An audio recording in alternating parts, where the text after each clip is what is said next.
I am really excited about this interview because I'm talking to a woman who knows how to tell a story, and she's honest about the story she tells. She is an Emmy award-winning journalist, a TV news anchor. In fact, she's currently one of only a handful of female TV anchors in a major market, not only leading but calling the shots for the 11 p.m. newscast. She's been named TV News Reporter of the Year, Charlatan of the Year.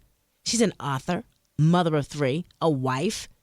And I say she's more than all of that because, more than anything, she's my friend, Molly Grantham. We met at a rally held at a black church. I've seen her before. She's this spicy blonde who was bold enough to sit down with some of the most notorious gang members in the city and not flinch.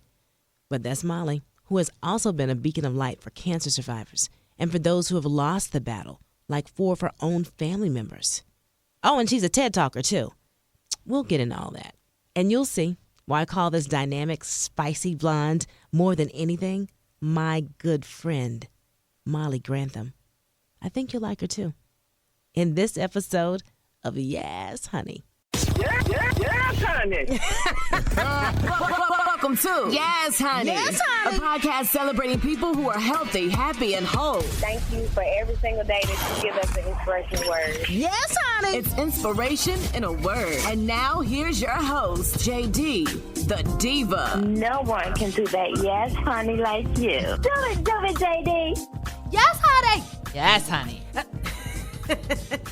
So welcome. Thank you, Molly. I'm happy to be here. I know. I am happy to be here. I want to start first by saying thank you for being here.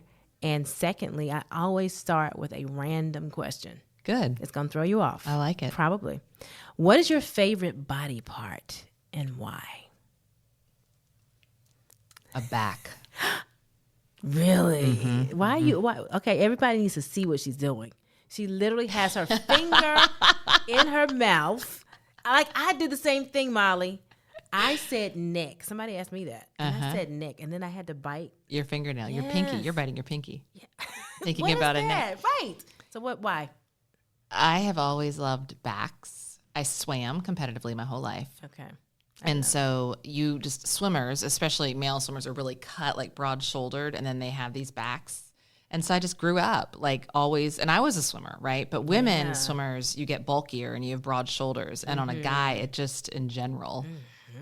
It's chiseled. Now who has her finger in her mouth? And it's like the V shape. Yes. Okay, I get it. So I've always, and when you have that in your years of, I mean, I swam my whole life all through high school. Mm-hmm. And it just, those are like the years we were at swim meets all weekend, every weekend. Yeah. Everyone's running around in Speedos. That's what you did. That was my sport. Wow. And so I always grew up around that chiseled backs. Yeah. And so I know, why can't I stop biting my You finger? are really into the Stop backs. it. No, I am. But I like the chiseled. And so I would imagine that you look at that and you see strength, right? What do you see? I do. I see strength. I guess I haven't really ever thought about it too much as to why, but it is a very necessary, it kind of connects everything in your body. Yeah. Body part. Yeah. Mm-hmm. I would imagine so. I guess strength, but just also it's athleticism. Mm-hmm. Yeah. That's good. I never knew that about you. So maybe you can teach me how to swim because I don't know how to swim. You don't know how to swim at all? I know. Like at all? Right. Well, how do you learn how to swim a little bit? Either you can swim or you can't swim, right? No, I think you could like get down the pool. No. Really? I can get in the water. I'm not afraid of the water like I used to be. That's good. So I took swimming lessons and I did not do anything after I took my lessons. So I learned to get across the pool, but then I didn't go back into a pool. So now I feel like I have to start all over again. I don't think you have to start all over again. If you're not scared of the water, that's a really good step. Okay. So what would be the first thing that you would teach me, though? Can you doggy paddle? No. Okay, well then doggy paddle. I would teach that first. Okay, doggy That's paddle. just keeping your head above water while your arms and legs are treading. So I won't drown. Yep. So that's and then helpful. once you feel comfortable that you know that you can tread water and you can doggy paddle sort of to the side of the pool, then the rest of it will come. Okay, we'll have to do that in another podcast. That'd be fun. That would be crazy. That'd be too. fun. Oh my gosh. Plus, we'd be out at the pool just hanging out. Yeah. It'd be the least focused swim lesson ever. I know, because it'd be more fun than trying to focus on how to swim. Well, that's cool. You got to teach me one day. All right. So last night I was up watching your TED Talk. You did? Again. Oh my gosh. Because I wanted to refresh Janine, her. what a good friend. No, lady. So you have to check out her TED Talk. It's Molly Grantham, and it's under, it was in 2018. It was. The Real We Are is what it's called. And when I was watching it, I'm like, oh my God, this is so Molly. Because that embodies everything about you. And so in watching you speak, you were funny, you were informative, you were like kind of nonchalant, but in an educated way. It was so cool to see you in that way. And then when I saw it, I really saw you. That's just who you are. I am just smiling so hugely. You Thank are. you. Yeah, Thank yeah. you so much. I really enjoyed it. I love that because you are so impressive and you know how to speak to people, obviously. We're both in the same kind of field and profession. So for you to think that someone gave a good talk means a lot. Thank you. But it did because it resonated with me because we do in the public eye, public figure, we always feel like we have to be on. Mm-hmm. And so you were just saying, this is not real me. This is not the real me.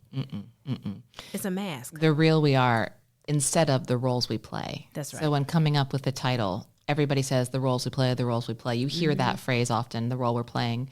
And I wanted to take the opposite side of that, which is, it means the same thing, but looking at it from the real we are versus the roles we play. Everybody plays roles. And I think women play more roles, especially in their professional careers than men. Just to even have a seat at the table sometimes, we have to look a certain way and present ourselves a certain way and not sort of ruffle feathers, not be disruptive, to be accepted. And so the real we are, it's so important to try and bring the real we are into all of it. Yeah. And again, like, as I said in the talk, my job as a TV news anchor is very obviously image oriented, but I think it impacts all women in different careers. Absolutely. You know, it doesn't have to be mine's just sort of an obvious image one, but everybody. I mean, just even to come into a board, you can't be that wild woman, you know? They won't respect you. You know, they won't. Look at you differently. You have to play the game, which is such crap. But that's what we have to do. That's what we've learned to do. Yeah, and it's not even just career oriented. It's even just in life, in everyday life, living. We always have to play this role. And so can you talk to me a little bit more about how you came to the realization that I don't want to play that role. I really want to be Molly. Because I think that's why you have, and I think I wrote it down. Let me see. 147,000 followers on Facebook. Did you know that? I didn't know the number. I really didn't. 19,000 on Twitter. 23,000 on Instagram. Wow. Thank you. No, thank you. Thanks for researching. So I think you have that because people like the real. So tell me about a time or when it came to you that that's what you need to be, myself. How do you do that? It's hard. I mean, again, I'm in this job that's very image oriented and I was reporting all the time and I love reporting. And then I ended up becoming an anchor and then that became a little bit more formal and you are around people that are more used to being like a certain way and you're approached in a different way. And especially female news anchors, it's glamour and what you wear and makeup and hair. And look, I don't want to appear messy all the time, but I am messy. Right. I mean, the reality is it was harder to cover up the realness and be the fake. Right. And that sounds crazy saying that. But it's true. It was so much more work to hide the messy. And I like that my life is messy. I like that it's sort of chaotic. And I can't do everything well, but I can do some things really well. And to just focus on your strengths and weaknesses and be transparent about all of it felt easier the longer I was doing the job. And the more I realized that there is a helpfulness in showing your true self because you're speaking to more people that are like, that's relatable. Right. That's it's not me. like, yes. Yeah. You know, like I don't wear a lot of makeup. I have no makeup on right now. I don't wear a lot of makeup in real life because I have to wear so much for work that I don't want to wear it when I come meet my friend Janine. Yeah. And if I did want to wear it, that's great too, but I don't feel like I have to. That's right. Anymore. Yeah. Because you did tell me, you asked me, you said, hey, do I have to be cute? I'm like, no, you're always cute, number one. But I thought, well, is this something you're going to video that you want it to look a certain way for your career? Right. I got you. I just want it to be us. I want it to be. It is us. Yes, it is. It's very authentically us. That's cool. So how do you, I think you talked about it a little bit in your TED Talk, like how does a woman or how does anybody really begin not to be on all the time without appearing to be fake or phony? Was it hard for you to say, I don't want to be on without being called the B word, because you know that's the first thing that people say. Like if I'm having lunch with a friend, this happened to me not too long ago, a young lady came over and said, listen, I don't normally do this, but yada, yada, yada. And I'm not nasty, but you are thinking, okay, I have to be on for a second, and then you get on. And So then were you go. on? I was on. I was on. I mean, I think in those moments when it's a passing thing, it's easier to just be on. Yeah. I usually think what's easiest, and if I'm in a really in-depth, personal, intimate conversation with someone, I would say, oh, nice to meet, like, here's my email. Yeah. But if it's like a 2-second, hey, nice to meet you. Now, if you need we to. took pictures and everything. Yeah, so that's more than 2 seconds. yeah, we were on. I felt like, well, she was really open and honest, saying I saved her life. Well, then that's different. I know, right? I mean, Janine, you missed that huge headline. That's not like a, hey, are you the girl on radio? Oh, my God. Oh my gosh. But my point being, like, you have to, I feel like I have to be on most of the time when I see people, if I'm out in the public, because we kind of signed up for this. You know what I mean? And so I'm just asking, what do you say? What would be your remedy or your suggestion for women? Well, I think fighting with that. What is your definition of on, too? So is on mean I have to look a certain way? So I have given that up a long time ago, Okay. right? Like, I'm just not I'm not doing going that. to do my hair. I'm Yeah. just not going to put on the makeup. And if I want to, again, I will, but I don't feel like I have to. I can go to the mall. I can do errands. I Yeah. can drop my kids off, and I can be Molly, and that's fine. But that is different. Like, so being on, looking how you'll see me on TV, I will not be that. I work 2 to midnight, and so Yeah. before 2 p.m., I don't look like that. And that's a very clear demarcation Yeah. for me. But if it's just saying hello and are you Molly or being friendly to someone, Yeah. to me, that's different. Yeah, I can it be is. friendly to someone and hello, how are you? I don't want to not be friendly. Like, That's right. I'm a friendly person. Yeah, you are. It's because comes natural. So I guess a lot of that is common sense. I get it. Yeah. But it is. I think there's a lot of women just feel so much pressure to, especially like keeping up with the neighbors and the Joneses and the mommy world, like all of that stuff and comparisons. Social Do it all media the makes time. it. And I have found, I don't know if this is actually something helpful to everybody, but start looking at who you are following. Because social media is so much a part of our world. It's so pervasive. And if you follow people that make their lives always look perfect, you will reflect on that. There's no way to avoid thinking your life isn't. Yeah. But if you follow people that make you feel comfortable, or you think they're clever, or you appreciate what they're advocating for, or there's a wide range of opinions in your news feed, that matters. And that helps open your own mind to realizing there's a lot of different thoughts, looks, on, off. It isn't just one line of perfection. That's right. That you look at 4 times a day, 7 times a day, however time you pick up the phone. Yeah. Kids. We got to talk about your kids. And we were just talking about them. You just dropped off baby boy. Hobie. Hobie, so cute. I don't think I've met Hobie. Which is nuts because you met Parker and Hutch, who are 10 and 6, early on. Mm-hmm. But you and no one's met him because of COVID. Yeah. So for almost 14 months, he's been with me every morning. Wow. And so you dropped him off. Did you have a moment? I had a bit of a moment, which was unexpected because I didn't have a moment dropping off the other 2 at preschool. I was like, goodbye. Toodles. But this one, I think because he's been with me for 14 months. Yeah. And he's definitely my last. He was a surprise baby. He's 6 years younger than the one above him. So definitely was not expecting him. And so I think when you know it's your last, it was an unexpected moment this morning, leaving him in the hands of someone else and walking away. Yeah. And it was fine, and ultimately it's great, and I have time to come see you, and all that's awesome. Yeah. But it was a thing because it just was. Yeah. Kind of flip-flop in your stomach, like, okay, that's it. Okay. Last time I'll do first day of preschool. Oh, that's cute. Well, since we're talking about family, I know, and community too, you are very deep in the community, especially when it comes to cancer. A lot of folks in your family have passed on because of cancer. I know your mother did, breast cancer. Your father had colon cancer. He did. Gosh, yes, Janine. Mm-hmm. We are good friends. My mom died of breast cancer in 2017. It was the second time she'd been diagnosed. When I was 12, she was diagnosed the first time. So it's been a part of my life in knowing she was a breast cancer survivor always, pretty much from middle school on. And then she was re-diagnosed and then passed away in 2017. Her mom, my grandmother, was a breast cancer survivor. And when I was 7 years old, she had a mastectomy, and that was back in the 80s. So she was a very classy woman, but she wanted to show me, being a young woman, she said education is power, knowledge is power, and I'm going to show you what a mastectomy looks like. And she lifted up her shirt, and I remember from the age of 7 seeing those raw silver staples on what it used to look like in the 80s. So I was very aware of breast cancer from her, and then 5 years later, my mom was diagnosed, and my Grammy's mother, my great-grandmother, whom I never knew, died of breast cancer in the 30s, 1930s, before you could even say breast publicly. Wow. You know, it was not okay to say breast out loud. So, and no medicines really for that. And apparently the story goes, I mean, it was a very painful death. My grandmother remembered her mom passing from that. And then, yes, my dad died of colon cancer in 2006. And my grandfather died of pancreatic cancer.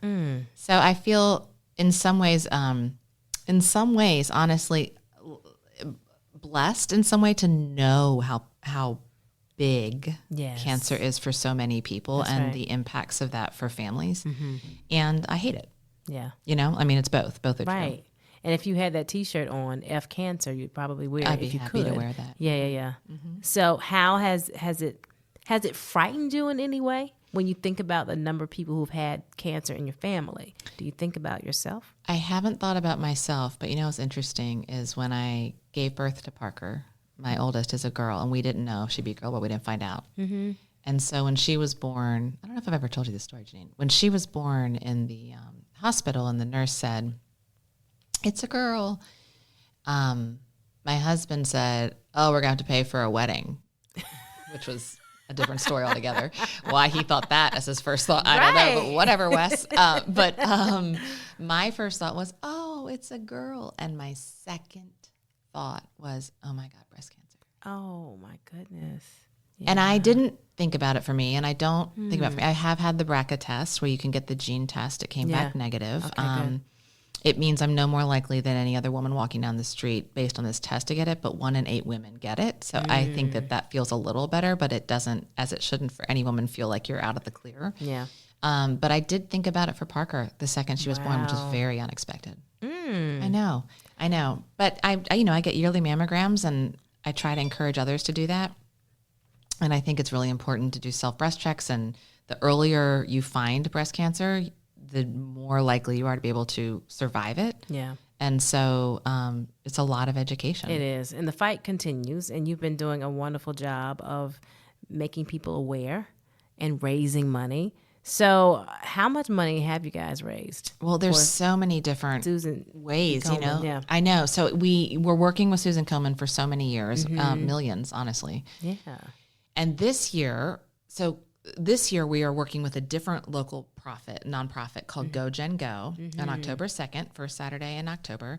There will be a big first ever pink cupcake walk at Charlotte Knights Baseball Stadium, the Truist Field. So we will have access to the field if you join the team. We've got a big WBTV News team, Molly, but anyone can join. Anyone can come out, and this is actually really cool, Janine. So you can go out in the field if you join the team. You walk 4 laps around the field. It's a quarter mile each way, so a mile. There's no race. There's no run. You can bring kids, family friendly. If you sign up, it's $25 to sign up for the team. You get a Team Molly T-shirt, and you get access to the field. We get a pink cupcake every time we round home base. And then we're going to all support the survivors as they have 1 lap as a survivor lap. Oh, it should be beautiful. That's so cool. I'm putting together a program now. Parker's helping me choose fight songs and good music. Oh, nice. We have hundreds of people in Charlotte signed up because people wanted to come out and do something. Yeah. It's outside. We can wear masks. You can feel safe. I think it's going to be really nice. And all the money benefits Go Gen Go, which is local, like only Charlotte. And it helps local women with that unsexy stuff like rent, utilities, transportation to chemo. Right. You know, there was a woman a single mom, 4 kids 2 years ago. She had no way of getting Christmas for her kids. She could barely make it to her own chemo treatments. Wow. Go Gen Go swooped in and did Christmas for her children. Like just stuff that is the need. Yeah.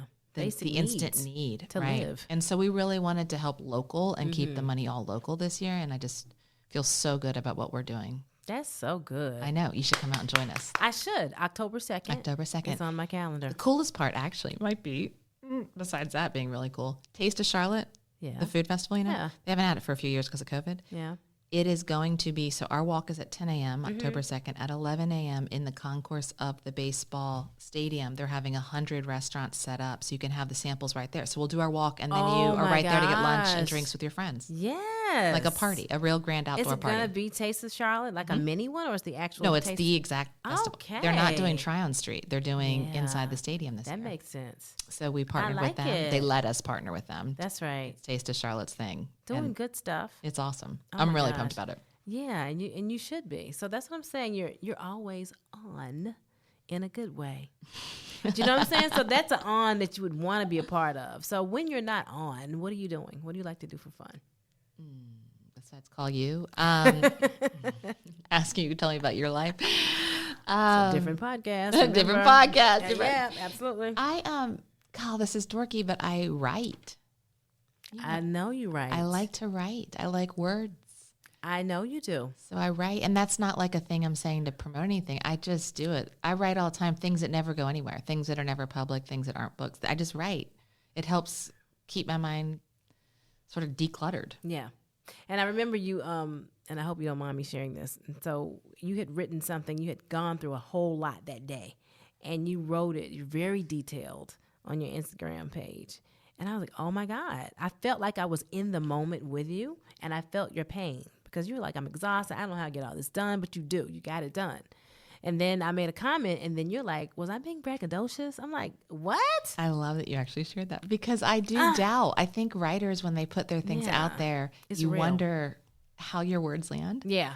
And I was doing that to save my own sanity. Yes. To keep myself sane in that day. Not really that I cared You told me hugely. that. Yes. Yeah, Did I tell you that? I'm glad I told you I that. was like, I don't even know how you write all that. That was my thing. Like, how are you writing all of this on Instagram? It's not even like you have a keyboard, a regular keyboard. So, and you said, I love to do it because it's therapeutic for me because you have somewhere to get it out. And when I was reading it, I felt like I was talking to you. Good. I think that's the important part. The tone. Yeah. The I tone. think you, I mean, that's obviously a gift. And you have shared your gift via 2 books. I'm going to give you a shameless plug. Well, I was like, I'm not Like, doing what? that. I'm not doing that. You try to be so modest. Girl, I need my glasses. But you have written 2 books. Which one was first? Small Victories. Mm-hmm. Small Victories. The off-camera life of an on-camera mama. Mm-hmm. And the second one, The Juggle is Real. Juggle is real And because it the is, juggle huh? is real for all of us. Oh my God. We all have different details, but it's like, how do you get through the days, especially the last 18 months? Gosh. How do we all do it? How did you do it? Because you Well, how had did you COVID. do Your it? whole family had COVID. I know. We're okay, thank goodness. Thank God.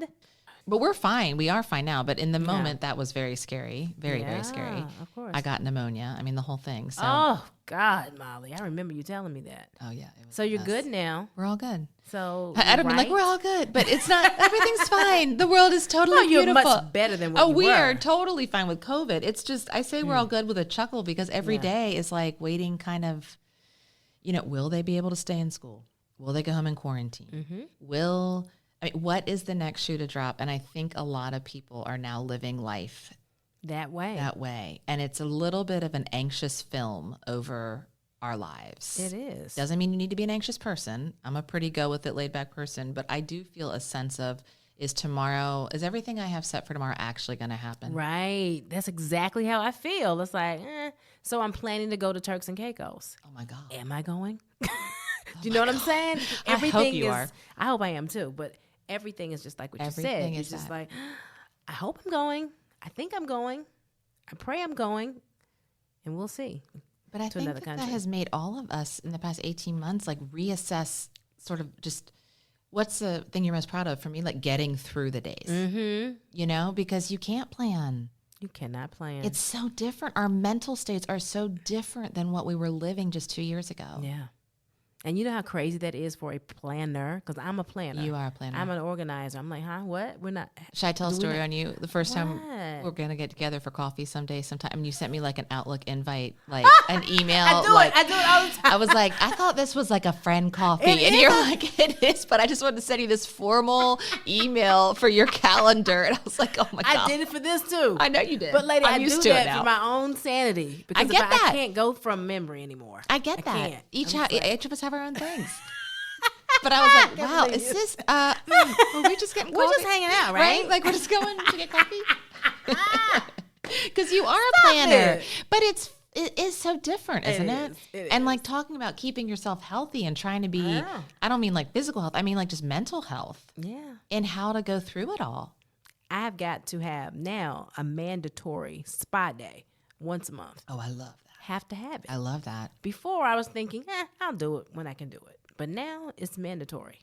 It's a part of my regimen. I love It that. has to be because it's crazy. I'm still working from home some of the time. Like now, I'm working from home, so to speak. And then I'll go in tomorrow, but it's just something new and different every time I go to work. And then you'll get an email or text. Someone from your office has had COVID-19. Please, and you have all these instructions you have to follow. Yes. It's like we're not back to normal. We're so not back to normal. No, we're not back to normal. And do you get the headlines? I mean, like I have to live in the news. I do too. So you're living in the Yes. news headlines too in your email. That's Constant. stressful. Oh my God, your phone is lit up. I can't. I have to put my phone down, which is And what me I'm doing too. right now. Me too. So yeah, it's always something. So to escape that, you said that you write. Is there anything And I else? have, yes, I've actually started in the past year or so walking. Well, yeah, I would say past year or so. It was after having Hobie, and I didn't do it for exercise or, I mean, this is sort of embarrassing. I should probably say I was doing it for exercise or to be healthy, but I just kind of did it because what else are we doing? Right? Like what else is there to do? You can't go anywhere. You can't do anything. I want to get away from my children. So Like I'm gonna walk. Let me just walk. I'm going to walk outside. And we have had, the one I think blessing we can all say here is we've had, generally speaking, pretty springs, pretty weather. nice It's been weather. decent during all this like isolation. We have nice weather. So I was just going outside and walking. And in the morning, my husband and I go on a walk. And that's been really good. Because you can catch up. I do work 2 to midnight. It is like a well-oiled machine. The schedules are very, very difficult. And so to walk, it just provided so much like space in my head to sort of breathe in. And I really good. like it now. It's not a regimen like I have to go 10 minutes or an hour, and it doesn't have to be every day, but I do, if I can, get out, just walk. Or even, this is really silly, but like park further away from the entrance to the door you're going in to walk a little further there because you're just more time to take a breath before you walk need a into breath. whatever you're going into. We need constant breaths Constant breath. and beats. We always say take a beat. I'm taking beats all day. I bet every you day. are. I have to. Because things fly at you in do. every direction, is what we're saying. Yeah. So I want to play this game with you. Thank you, Molly, for everything. This has been real talk. I feel like we need to go longer, but my time is almost up. I get it. Well, what's next for Molly first? What do you want to do when you grow up? What do you want to be? So the nice answer would be I just want to get through every day. Yeah. The real answer is I really want to get on the speaking circuit more.